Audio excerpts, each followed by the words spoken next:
Hello दोस्तों, स्वागत है आपका एक बार फिर से हमारे channel experience based government jobs में। यहाँ पर आपको रेगुलर बेसिस पे अलग अलग रिक्रूटमेंट्स के नोटिफिकेशंस मिलती रहती है।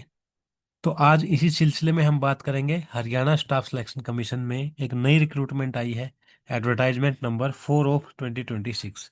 जब हम यहाँ पर क्लिक करेंगे तो ये डाउनलोड हो जाएगी और यहाँ पर ये पूरी एडवर्टाइजमेंट जो है, इसके कैसे कैसे एलिजिबिलिटी है, क्या क्या पोस्ट है, वो सारी चीजें आज हम यहाँ पर डिस्कस करेंगे।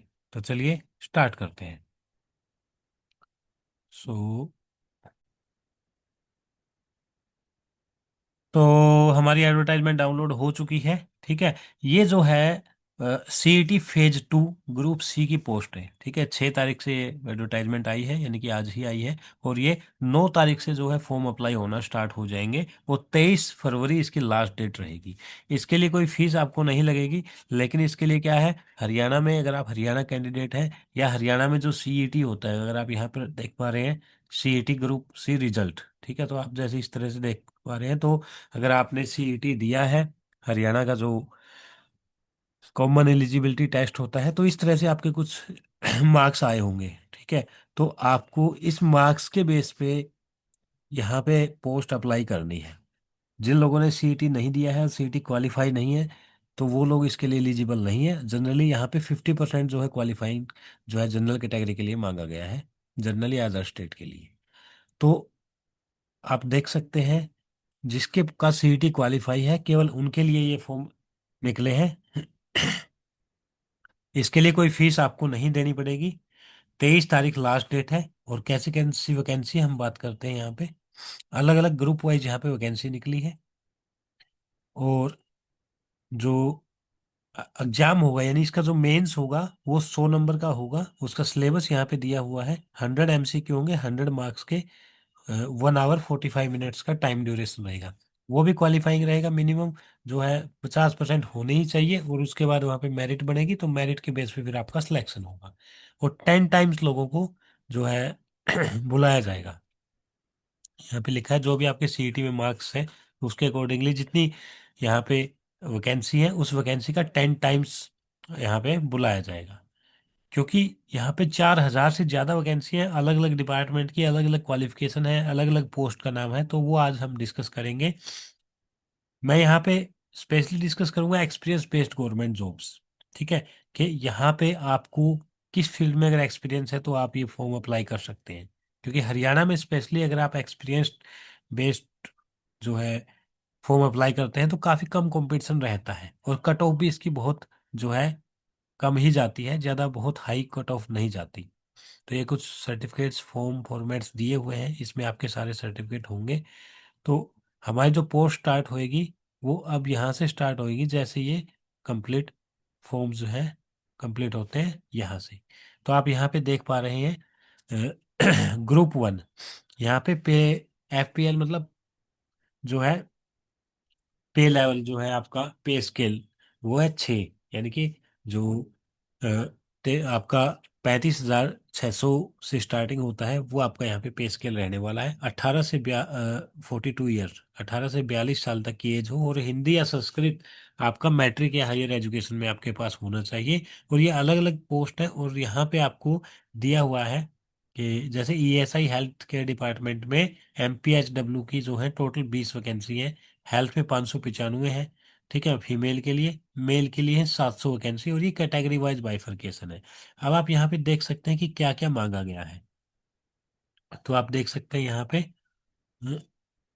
क्या क्या इसमें क्वालिफिकेशन है, का क्या क्या एक्सपीरियंस मांगा गया है। नेक्स्ट हम बात करते हैं स्टाफ नर्स। ये FPL 7, यहाँ पे पे स्केल जो है वो 7 है। यहाँ पे आपको क्या मांगा गया है, यहाँ पे आपको BSc नर्सिंग मांगी गई है, और ये divisional nurse registered with Haryana nurses registration council. तो यहाँ पर भी आप देख सकते हैं नर्स की भी 296, और DMER में यहाँ पे 1475 वैकेंसी नर्स के लिए आई है। तो ये बहुत बड़ी वैकेंसी आई है। ठीक है, नर्सिंग के लिए। अब आप यहाँ पे देखोगे रेडियोग्राफर की भी वैकेंसी है इसमें, तो जिसके लिए आप ये क्वालिफिकेशन जो है पढ़ सकते हैं। इसके बाद डिस्पेंसर आयुर्वेदिक के लिए भी वैकेंसी है यहाँ पे। और फॉरेस्ट गार्ड की भी वैकेंसी यहाँ पे आई हुई है। जूनियर इंजीनियर सिविल की वैकेंसी भी यहाँ पर आई हुई है, जिसमें आपका 3 साल का सिविल इंजीनियर से डिप्लोमा या बीटेक जो है मांगी गई है। वैकेंसी कहीं कम है, किसी ग्रुप में ज़्यादा है, तो आपको वो देख लेनी है, और जिसमें भी आपकी एलिजिबिलिटी बनती है आप उसमें भर सकते हैं। तो आज हम बात करते हैं जैसे ये जूनियर इंजीनियर हॉर्टिकल्चर, ये हरियाणा शहरी विकास प्राधिकरण में आई है 16 वैकेंसी। तो इन 16 वैकेंसी के लिए आपको क्या चाहिए, आपके पास बीएससी एग्रीकल्चर होना चाहिए और 1 साल का आपके पास एक्सपीरियंस हो। ठीक है, यहाँ पे एक्सपीरियंस जरूरी है, तो मैं स्पेशली डिस्कस यहाँ पे कर रहा हूँ कि एक्सपीरियंस बेस्ड वैकेंसीज की यहाँ पे कट ऑफ बहुत कम होने वाली है। क्योंकि सीईटी में आपका जो भी रैंक है, जो भी आपके मार्क्स हैं, जितने लोग यहाँ पे फॉर्म भरेंगे, जैसे यहाँ पे जो है 16 वैकेंसी है, तो लगभग इसके 10 टाइम्स लोगों को बुलाया जाएगा।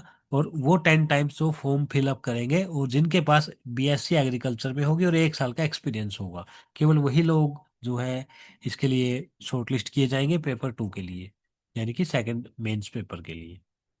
इसी तरह आप देख सकते हैं बाकी चीज़ों में। यहाँ पे अगर हम बात करें, कुरुक्षेत्रा डेवलपमेंट बोर्ड में जेई हॉर्टिकल्चर की वैकेंसी है, और यहाँ पे क्या मांगा गया है, बीएससी एग्रीकल्चर, और आपके पास 8 साल का एक्सपीरियंस होना चाहिए। क्योंकि जिस जिस पर्सन के पास 8 साल का एक्सपीरियंस होगा, ऐसे बहुत कम होंगे, और उनके सीटी भी क्वालिफाई होना जरूरी है। तो आप देख पा रहे हैं कि अगर आपके पास एक्सपीरियंस है, आप इस फॉर्म को जरूर से भरें, बशर्ते कि आपने सीईटी दिया हो, क्वालिफाई किया हो। ठीक है, क्वालिफाई होना मैंडेटरी है।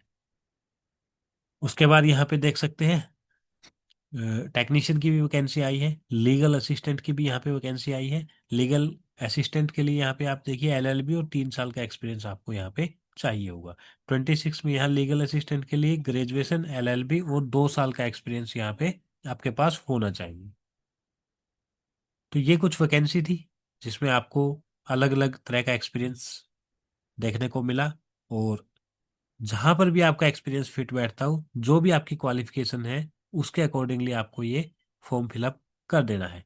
और वन मोर थिंग आपको बताएं, यहाँ पे ये वेटेज दिया है अलग अलग ग्रुप वाइज, कि किस ग्रुप में क्या क्या आएगा। जनरली 70 नंबर जो है सब्जेक्ट रिलेटेड होगा, और 20% जो है हरियाणा का करंट अफेयर, जो है हरियाणा का history, current affair, literature, geography, civics और रीजनिंग मैथ से रिलेटेड होगा। 10% वेटेज जो आपका कंप्यूटर और कम्युनिकेशन, ईमेल, इन सब चीज़ों से रिलेटेड होगा। तो पेपर जो है ना टफ नहीं आएगा, आसान ही आएगा, क्वालिफाई आप इजीली कर लोगे। लेकिन डिपेंड करता है कि आप किस पोस्ट के लिए फॉर्म भर रहे हैं, और किस पोस्ट के लिए जो है कितनी वैकेंसी, कितने फॉर्म्स जाते हैं, और आप शॉर्टलिस्ट होते हैं कि नहीं। इसके अलावा अगर हम बात करें और एक्सपीरियंस का जो फॉर्मेट है वो किस तरह से होना चाहिए, तो यहाँ पे जो एक्सपीरियंस सर्टिफिकेट है, इसका एक प्रॉपर फॉर्मेट यहाँ पे दिया हुआ है। तो आपको उसी फॉर्मेट में अपना एक्सपीरियंस सर्टिफिकेट बनवा लेना है। ये देख लिए, ये एक्सपीरियंस सर्टिफिकेट है। तो यहाँ पे जो भी आपका एक्सपीरियंस सर्टिफिकेट होगा, उसका लेटर हेड होगा यहाँ पे। उसके बाद क्या पोस्ट है, कब से कब तक है, नेचर ऑफ अपॉइंटमेंट कैसी है, प्लेस ऑफ पोस्टिंग क्या है, EPF, ESI ID, NPS PRAN number, ये सारी चीज़ आप यहाँ पे देख पा रहे हैं। ये सब चीज़ें होनी चाहिए। इसी फॉर्मेट में आपको अपना एक्सपीरियंस बनवाना है। ठीक है, और यहाँ पर एक्सपीरियंस बेस पे अच्छी अच्छी वैकेंसी आई है। जैसे आप ये देखोगे FPL 7, ठीक है, तो यहाँ पे पे स्केल जो है वो 8 का भी यहाँ पे आया है सिस्टर ट्यूटर के लिए। ठीक है, आप देख सकते हैं 12 ऐसी वैकेंसी है जहाँ पे पे लेवल आपको 8 मिल रहा है। और इसके लिए क्या मांगा गया है, इसके लिए आपके पास होना चाहिए बीएससी नर्सिंग हो, और 5 साल का एक्सपीरियंस हो एज ए नर्सिंग सिस्टर। यानी आपके पास सिर्फ 5 साल का एक्सपीरियंस है एज ए नर्सिंग सिस्टर, या फिर आपके पास 10 साल का एक्सपीरियंस है एज ए स्टाफ नर्स। तो आप इस फॉर्म को अप्लाई कर सकते हैं, और बहुत कम कंपटीशन इस तरह के जो है फॉर्म्स में रहते हैं। तो आज के लिए हम इतना ही रखते हैं, आई होप आपको समझ आया होगा। तो अगर आपने हरियाणा सीईटी का एग्जाम क्लियर किया हुआ है, एग्जाम आपने दिया हुआ है, तो ही आप इस फॉर्म को अप्लाई कर सकते हैं। इसके लिए कोई फीस नहीं है। लास्ट डेट आपको याद रखनी है 23 फरवरी है, उससे पहले आपको फॉर्म अप्लाई कर लेना है। और हमारे चैनल को आप सब्सक्राइब कर सकते हैं, ताकि एक्सपीरियंस बेस्ड गवर्नमेंट जॉब्स की नोटिफिकेशन रेगुलर आपके साथ, आपके पास आती रहे। और इसी वीडियो के डिस्क्रिप्शन में मैं एक फॉर्म लगा रहा हूँ, अगर आपको पर्सनल गाइडेंस चाहिए तो वो फॉर्म आप अप्लाई कर सकते हैं, क्योंकि बहुत लोगों के कमेंट्स आते हैं कि सर हम रीच आउट करना चाहते हैं, हमें और डिटेल से जानकारी चाहिए, हमारे एक्सपीरियंस बेस पे आप बताइए कहाँ कहाँ पे वैकेंसी आती है, डेपुटेशन पे कैसे जाया जाता है। तो उन सब लोगों के लिए इसी वीडियो के डिस्क्रिप्शन में एक गूगल फॉर्म है, आप वो भर दीजिए, हमारी टीम आपसे कनेक्ट कर लेगी। तो आज के लिए इतना ही रखते हैं, फिर मिलते हैं किसी और दिन किसी नई रिक्रूटमेंट के साथ। तब तक के लिए थैंक यू वेरी मच।